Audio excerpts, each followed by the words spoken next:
ஹாய்மா, எல்லாருக்கும் வணக்கம்மா.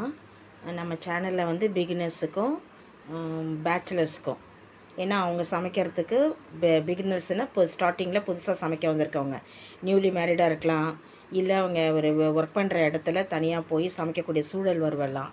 அந்த மாதிரி இருக்கிறவங்களுக்கு ஒரு சின்ன டிப்ஸ் தாம்மா. இப்போ நம்ம பருப்பு வேக வைக்கிறோம் சாம்பாருக்கு அப்படின்னு சொல்லிட்டிங்கன்னா, ஒரு 10 நிமிஷம் முன்னாடியே அந்த பருப்பை நல்லா அலசிட்டு தண்ணியில் ஊற வச்சுடுங்க. அதுக்கப்புறம் ஒரு குக்கரில் சேர்த்திட்டு அந்த பருப்பு இருக்கக்கூடிய அளவுக்கு 2 இன்ச்சு அளவு உயரத்துக்கு தண்ணியை நல்லா ஊற்றிடுங்க. ஊற்றிட்டு நல்ல எண்ணெய், நல்லெண்ணெய் இருக்குது பார்த்தீங்களா, நான் சொல்கிறது நம்ம பருப்பில் சேர்க்கக்கூடிய சமையல் எண்ணெய் இல்லாட்டி நல்லெண்ணெய். அந்த நல்லெண்ணெயை ஒரு 2 டேபிள் ஸ்பூன் அளவுக்கு அதில் சேர்த்திருங்க. சேர்த்திட்டு கருவேப்பிலை, நம்ம தக்காளி, சின்ன வெங்காயம், மஞ்சத்தூள், இது எல்லாம் எப்போதும் போடுறத போட்டுக்கலாம். இதில் வந்து ஜீரகம் முழுசாக போட்டோம்னா அந்த ஹோல்ஸில் வந்து அடைச்சிடும். அதனால் ஜீரகத்தை ஒரு மிக்சியில் போட்டு பவுட்ரு பண்ணி வச்சுட்டோம்னா அது ஒரு 1/4 டீஸ்பூன் போட்டால் கூட போதும், நல்ல ஃப்ளேவர் வரும். இப்போது இதை ஊற்றிட்டு நம்ம என்ன பண்ணணும், தண்ணி கொதிக்கிற வரைக்கும் கொஞ்சம் வெயிட் பண்ணணும். அதுக்குள்ளே நம்ம வந்து லிட்டை போட்டு மூடிடக்கூடாதுங்க. இப்போது நான் இதுக்கு தேவையான பெருங்காயமெல்லாம் சேர்த்துட்டேன். இப்போ பாருங்கள், ஒரு 5 நிமிஷம் வெயிட் பண்ணாவே அந்த ஹீட்டில் தண்ணி கொதிச்சு வரும்.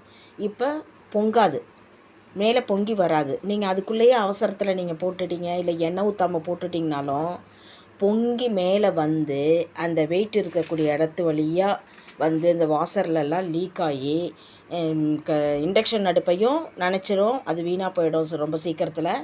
கேஸில் நம்ம சமைச்சிட்டு இருக்கும்பொழுது பார்த்திங்கன்னா சில சமயம் அடுப்பு பர்னரில் எரிஞ்சிட்ருக்கிற தீயை ஆஃப் ஆகிடும், கேஸ் ஸ்மெல் வந்துடும்.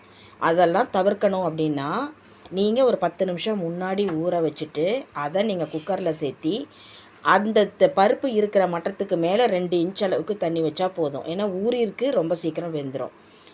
இப்போ அது கூட நம்ம கட்டாயமாக நம்ம சமைக்கிற எண்ணெய் 2 ஸ்பூன் 3 ஸ்பூன் சேர்த்திக்கணும். அப்போ தான் அது பொங்கி மேலவும் வராது.